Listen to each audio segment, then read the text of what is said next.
Hello दोस्तों, यार मैं इस चीज से बहुत ही परेशान हो गया हूँ। ये जो कि है ये इंजन लाइट, इसका कुछ तो करना पड़ेगा। यार परेशान तो हम भी हैं, बाकी देखते हैं कैसे क्या। हे भगवान, ऊपर वाले कुछ तो ऐसी चीज दे, इसका कुछ सॉल्यूशन दे यार। ऐसे भी मांगे कुछ तो मिलेगा। ओ, कुछ तो दिया है ऊपर वाले ने, पर हाथ में नहीं गिरा, साइड में गिरा, पर काम चल जाएगा। हाँ, अरे ये तो कुछ है, देखते हैं। ये है कुछ ELM 327 OBD2 प्रोटोकॉल स्कैनर। अरे ये तो बड़े काम की चीज है। तो दोस्तों आओ आज इसके बारे में थोड़ी सी बात करते हैं कि ये कैसे होता है, क्यों होता है। OBD ये स्कैनर क्या होता है, जैसे कि हमारे जो ECU है, जिसको कि मतलब ये कहते हैं कि जो भी गाड़ी का दिमाग है उसके पास सारे कोड्स आ रहे होते हैं, जो भी प्रॉब्लम्स है, गाड़ी चल रही है, सारे इनपुट्स आते हैं, सारी चीजें होती हैं, तो वो ECU में होते हैं और एक वो अलग कोड्स में आते हैं, उसमें कुछ नंबर आता है, लेकिन हम वो चीजें समझ नहीं सकते। और वो कोड हमें करना पड़ेगा गूगल, तो उस गूगल में प्रॉपर मेंशन होगा डिटेलिंग के साथ कि ये जो एरर आ रहा है किस चीज का एरर आ रहा है।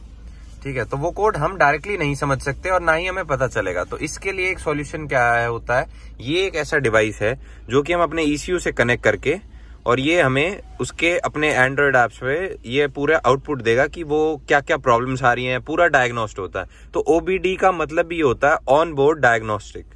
ठीक है, जो भी ये ECU से कोड। आओ चलो इसे लगाते हैं, बताता हूँ कहाँ लगता है। ये हमारे पैडल्स के पास नीचे हर गाड़ी में लगभग यहाँ पे स्टीयरिंग के पास जगह होती है, यहाँ ये लगता है। ये देखिए आपको दिख रहा होगा यहाँ पे।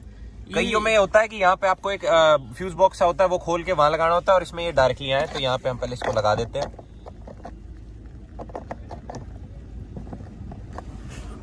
ये हमारे बंदे से लग नहीं पा रहा है थोड़ा, और देखते हैं किस साइड से इस साइड से लगेगा। और ये बहुत ही ऐसे ये लग जाता है, इसमें लाइट जल चुकी है, इसका मतलब ये सही कनेक्ट हो चुका है। और ये ना इसको फोर्स ना करिए लगाने के लिए, पहले देख लीजिए कि किस साइड से लगेगा। फोर्स करोगे तो अंदर से हो जाएगी पिन टेढ़ी, जिससे कि कुछ खराब हो सकता है, तो उसको बचाने के लिए आराम से लगाएं। और अब हम कनेक्ट करेंगे अपने एंड्रॉइड फोन से। तो दोस्तों होता क्या है कि ये जब सारी चीजें आपको क्या करना है, एक ये, तो दोस्तों ये कुछ ऐसी ऐप आती है जो कि आप आसानी से एंड्रॉइड में ही आती है, iOS के लिए कोई ऐप नहीं है फिलहाल। तो आपको एक एंड्रॉइड फोन की जरूरत पड़ेगी, और उसमें एक OBD टॉर्क लाइट करके एक एप्लीकेशन है जो कि आप प्ले स्टोर से आसानी से डाउनलोड कर सकते हो। हमने कर रखी है ऑलरेडी। तो आप इसको ऐसे खोलोगे, उससे पहले आपको ये ब्लूटूथ से कनेक्टिविटी होती है। एंड्रॉइड में ब्लूटूथ से चलता है, और इनकेस अगर आपको iOS के लिए लेना है तो वाईफाई के आते हैं जो कि थोड़े कॉस्टली होते हैं, आप वो भी देख सकते हो। तो हम ऐसे ब्लूटूथ खोलेंगे और ब्लूटूथ में हम देखेंगे, जैसे ये देखो यहाँ पे आपको दिखा दिया होगा OBD2, इसको आपको क्लिक करना है, और यहाँ पे ये कोड मांगे, तो यहाँ पे आप देखोगे तो यहाँ लिखा हुआ है यूजुअली या तो 00 या 1234, इन दोनों में से एक से खुल जाएगा। तो ये 1234 से होता है, 234। ओके, ये देखो ये यहाँ पे सेव हो रहा है और ये पेयर भी हो चुका है। ठीक है, अब हम जाएंगे अपनी ऐप को खोलेंगे। यहाँ पे आपको ऐसे कुछ ऐप है, और एंड्रॉइड फोन का जुगाड़ बड़ी ही मुश्किल से हुआ है।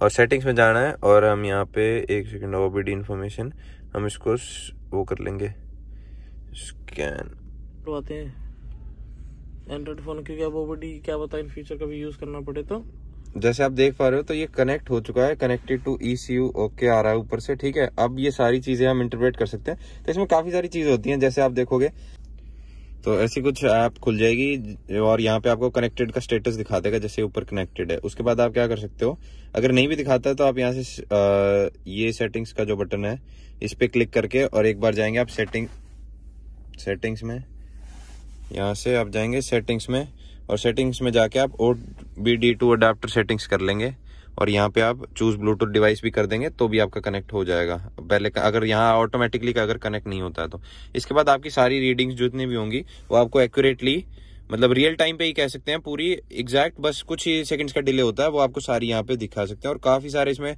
फीचर्स हैं जो कि आप खुद भी डिस्कवर कर सकते हो, जैसे कि यहाँ पे कंपोनेंट स्टेटस वगैरह आ रहा है, एक्सेलरेशन है, नो डेटा है। उसके बाद थ्रोटल बॉडी जो है, थ्रोटल कितना है, 14% ये देखो, अगर हम थ्रोटल और दे रहे हैं तो वो इंक्रीज भी हो रहा है। अभी नॉर्मल जो स्टेटस है वो है जैसे 14.1 है, चल रहा है इसमें, और अगर आप वो पेडल दबाओगे तो वहां देखो RPM भी बढ़ रहे हैं, तो यहाँ भी। और इसी के साथ जैसे नेक्स्ट होता है, जैसे आप रेप्स देखो, अभी नॉर्मल हमने पेडल पे से पैर हटा लिया है तो अराउंड 700 800 यही चल रहे हैं, और आप स्क्रीन पे देखोगे 1000 से थोड़े कम, वो 800 के करीब ही है, तो एग्जैक्ट ही है। अब अगर हम मान लो इसे 2000 के पास ले जाने की कोशिश करते हैं, और ये देखो पहुंच चुका है। सो काफ़ी ये पूरे RPMs दिखा रहा है।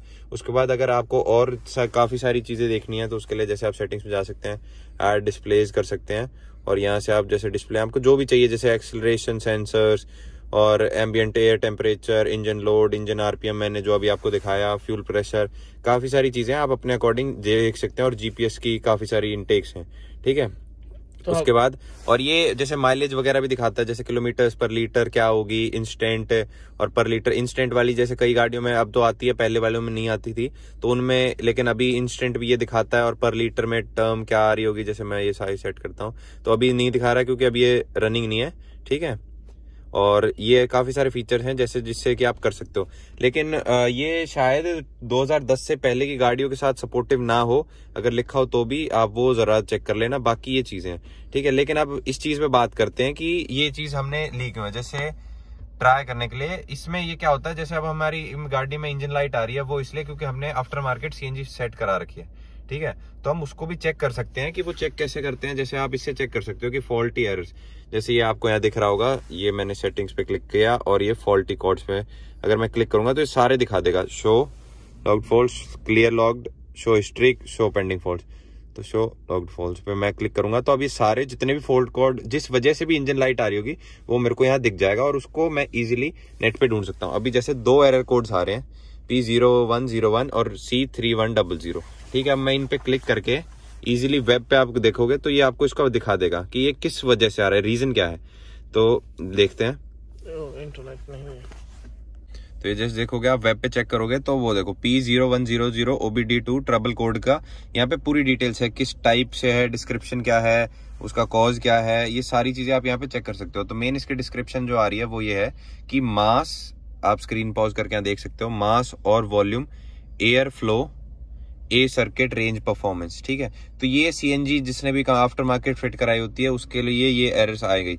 और मैं एक चीज रिकमेंड आपको करूंगा कि